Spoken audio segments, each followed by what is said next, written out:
अस्सलाम वालेकुम दोस्तों, क्या हाल है? ठीक ठाक हैं? आई होप कि सब खैर खैरियत से होंगे। मैं हूं सलाहुद्दीन शेख, आपके चैनल के साथ let's go with Salahuddin Shaikh. सबसे पहले आप सबका शुक्रिया अदा करता हूं। अल्हम्दुलिल्लाह आप मुझे सपोर्ट कर रहे हैं और साथ ही साथ मुझसे कांटेक्ट कर रहे हैं, और जो भी क्यूरीज़ हैं अल्हम्दुलिल्लाह मैं उसकी आपको रिजॉल्व भी कर रहा हूं। और माशाल्लाह हमारी कम्युनिटी एक इन्हांसमेंट की तरफ जा रही है, और मैं उम्मीद करता हूं कि आने वाले दौर में और भी ज़्यादा लोग हमारे साथ जुड़ेंगे, और इंशाल्लाह मैं ज़्यादा से ज़्यादा लोगों की हेल्प भी करूँगा। और पता नहीं किसके सदक़े तुफ़ैल वसीला कुछ भी आप कह सकते हैं, रिलेशनशिप के मेरा बेड़ा पार हो जाए, मैं कामयाब हो जाऊँगा। क्योंकि कामयाबी जो है वो एक दूसरे के ही नसीब से जुड़ी होती है। तो कामयाबी का मतलब कभी भी पैसा नहीं होता, कामयाबी का मतलब कभी भी ये नहीं होता कि मैं कितना ऊपर जा रहा हूँ। कामयाबी का मतलब जहनी सुकून होता है, दिली सुकून होता है, और वही हासिल करने के लिए मैं ये वीडियोस बनाता हूँ। और साथ ही साथ मेरी अवलीन कोशिश होती है कि मेरी वीडियोस जो हैं वो देखने के बाद कोई भी एक पर्सन जो वीज़ा के हवाले से अप्लाई करना चाहता है या अपना फ़ाइल प्रिपेयर करना चाहता है, उसको किसी एजेंट के पास जाना ना पड़े। क्योंकि जब मैं first time UK student visa apply कर रहा था, उस वक्त मुझे नहीं पता था कि एक वीज़ा किस तरह अप्लाई किया जाता है और कितने ज़्यादा हर्डल्स आते हैं, और आजकल कितना स्कैम है आप समझते हैं। तो उस हवाले से फिर मुझे लगा कि मुझे जो इन्फॉर्मेशन मिल चुकी है वो दूसरों तक पहुंच जाए, शायद किसी के काम आ जाए।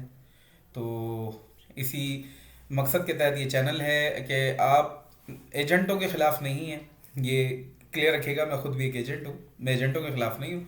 उन एजेंटों के ख़िलाफ़ हूँ जो ठगते हैं, ठग समझते हैं, 1 रुपये की चीज़ 100 रुपये की जो बेचते हैं या 1000 रुपये की बेचते हैं, मैं उनके ख़िलाफ़ हूँ।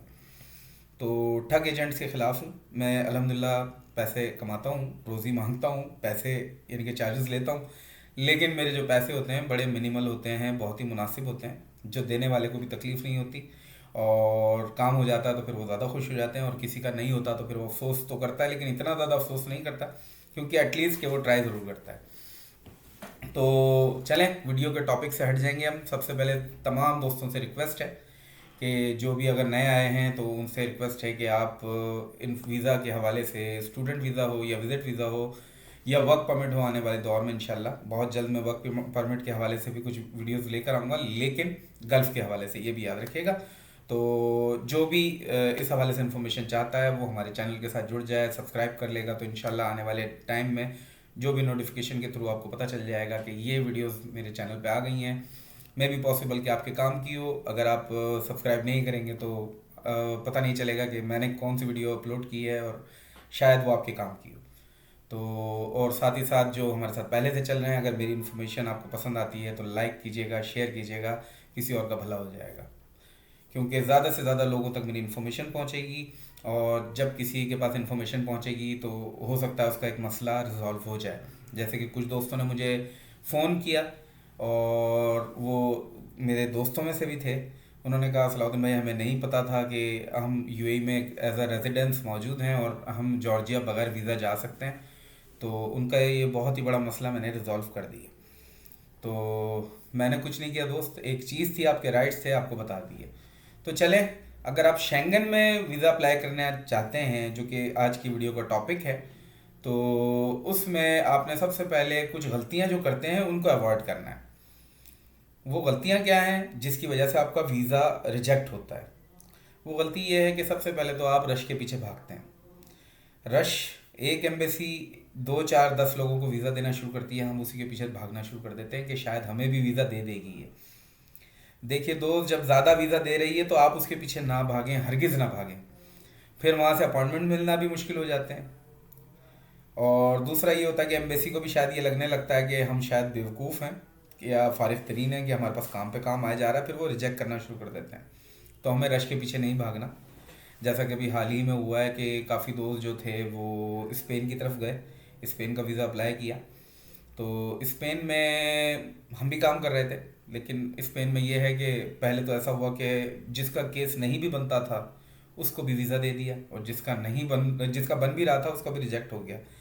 तो ऐसा होता है, परेशान ना हो, हम पाकिस्तान में हैं तो हमें अपने हिसाब से चलना पड़ेगा, यानी कि यहाँ के कायदे कानून के मुताबिक की बात कर रहा हूँ मैं। तो दिल दिल बर्दाश्त ना हुआ करें, सबसे पहले वीज़ा अप्लाई किया करें तो ये सोच के अप्लाई किया करें कि अगर मैं रिजेक्ट भी हो जाता हूँ तो मैं हारूंगा नहीं, और बिल आखिर में वीज़ा हासिल कर लूँगा। लाखों रुपए की किसी को ऑफर करने के बजाय खुद ही अगर कई दफ़ा अप्लाई कर लेंगे तो कुछ बिगड़ेगा नहीं, वीज़ा आपको मिल जाएगा। लेकिन अपनी रिक्वायरमेंट को पूरा ज़रूर किया करें। रिक्वायरमेंट, आप जॉब करते नहीं हैं, आप डायरेक्ट चांद को छूने की बातें करते हैं। आप कहते हैं मुझे फ्रांस जाना है, मेरा फलाना चाचा है, मामा है, ताया है, मुझे स्पेन भेज दें, मेरा फलाना है। आप ये देखें कि जो कंट्री हाईलाइटेड है या वो कंट्री जो हमारे यहाँ ज़्यादा फेमस नहीं है, जहाँ पे पाकिस्तानी, अब वो तो पाकिस्तानी इस वक्त कहीं पे अगर एक डॉट भी है ना नक्शे पे दुनिया के, तो वहाँ पर भी पाकिस्तानी आपको मिल जाएगा। जैसे एक आइलैंड बता रहा हूँ मैं आपको, कुक आइलैंड है न्यूजीलैंड के बिल्कुल पास। वो एक छोटा सा जजीरा है, लेकिन वहाँ पे भी आपको पाकिस्तानी मिल जाएगा। तो मैं हैरान हूँ कि हम लोग कहाँ कहाँ मौजूद हैं और काफ़ी मशहूर हैं हम लोग। तो नाम जो बदनाम जो हुए तो नाम ना होगा, तो नाम है।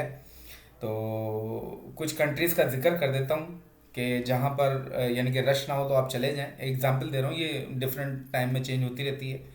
जैसे कि अभी मैं बता रहा हूँ, एक कंट्री है इस्टोनिया। इस्टोनिया एक ऐसी कंट्री है, शेंगन स्टेट है। अगर आप यहाँ का वीज़ा हासिल कर लेते हैं तो आप अपनी जो एक डेस्टिनेशन आपने बनाई हुई है ना, डिज़ायर्ड डेस्टिनेशन, जैसे मिसाल के तौर पे आपने कहा जी मेरे जो चाचा हैं वो जर्मनी में रहते हैं, जर्मनी इतनी आराम से वीज़ा नहीं देता। ये बात तो कंफर्म है, क्योंकि जर्मनी शेंगन का वो पहला कंट्री है जो बाकायदा तौर पे इंटरव्यू करता था और अभी भी करता है, उसके बाद ही वीज़ा देता है और बड़ा सोच समझ के देता है। तो जर्मनी का वीज़ा अगर लेना है तो बड़ा टफ है। अगर आपके पास रिक्वायरमेंट पूरी है तो भी बहुत मुश्किल है कि वो आपको वीज़ा दें। लेकिन आप फिर भी ट्राई करें, घबराएं नहीं। कभी कभी जहाँ पे ज़्यादा मुश्किल होती है वहीं पे आसानी से निकल जाते हैं। तो मैं बस आपको आगाह कर रहा हूँ कि कोशिश करें कि आप इन कंट्रीज़ में अप्लाई करें, जैसे एस्टोनिया मैंने भी आपको बताया। तो यहाँ पे सबसे ज़्यादा अप्रूवल रेट है पाकिस्तानियों को। तो क्या, यानी कि पाकिस्तानियों की भी बात करें, हम अभी पाकिस्तान के हवाले से बना रहे हैं या इंडिया के हवाले से बना रहे हैं, इन कंट्रीज़ का सबसे ज़्यादा अप्रूवल रेट है एस्टोनिया का। तो सेकंड कंट्री की बात अगर मैं कर लूँ तो वो है आपकी लेटविया। लेटविया का जो कैपिटल है वो रीगा है, और ये भी बाल्टिक स्टेट है। और ये वो स्टेट है जो कि यानी कि कभी किसी ज़माने में रशिया के साथ हुआ करते थे, आज ये एक नई कंट्रीज़ हैं और बहुत ही शेंगन स्टेट्स हैं ये, और बहुत ही कामयाब स्टेट्स हैं। तो इन स्टेट्स का जो यानी कि इकॉनमी है वो यूरोज़ में है और बहुत ही ज़्यादा हाई प्रोफाइल है। यहाँ पर आप जाते हैं तो आप टूरिज़्म के हवाले से बहुत ही ज़्यादा कुछ एक्सप्लोर कर सकते हैं। खूबसूरत कंट्री है और यूरो चलता है तो आप उसकी इकॉनमी का भी अंदाज़ा लगा सकते हैं। शेंगन है, फ्रीडम ऑफ मूवमेंट है। अगर आप यहाँ पे जाके सेटल्ड भी हो जाते हैं तो बकिया 29 कंट्रीज़ में आप फ्रीली मूव कर सकते हैं। तो आप समझ सकते हैं शेंगन का सबसे बड़ा बेनिफिट यही है, फ्रीडम ऑफ मूवमेंट।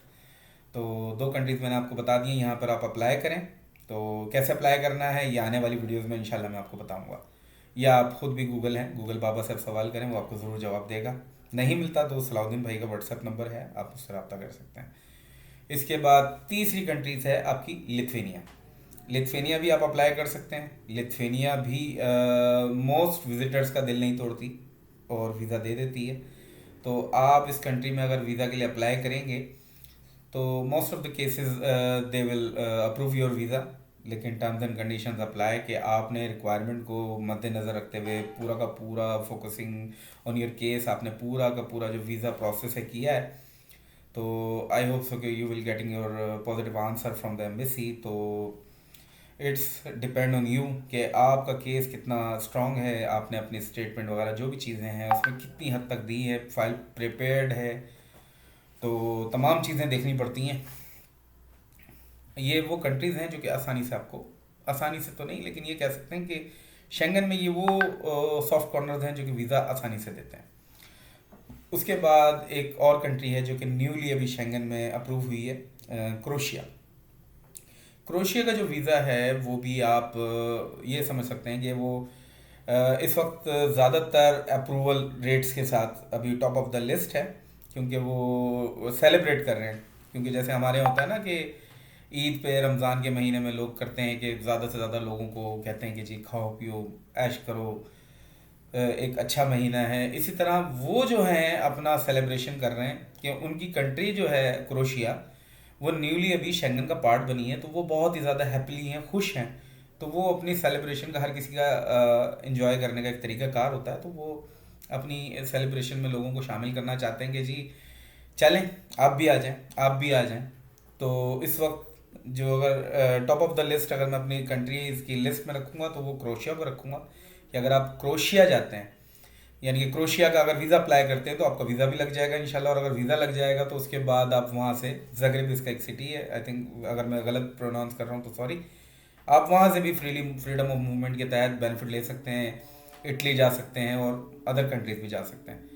तो आई होप कि आपको वीडियो पसंद आई होगी, और मज़ीद कंट्रीज़ के हवाले से और इनको अप्लाई करने के तरीके के हवाले से इंशाल्लाह मैं आने वाले दिनों में वीडियोस बना दूंगा। तब तक के लिए अपना ख्याल रखिएगा। अल्लाह हाफिज़।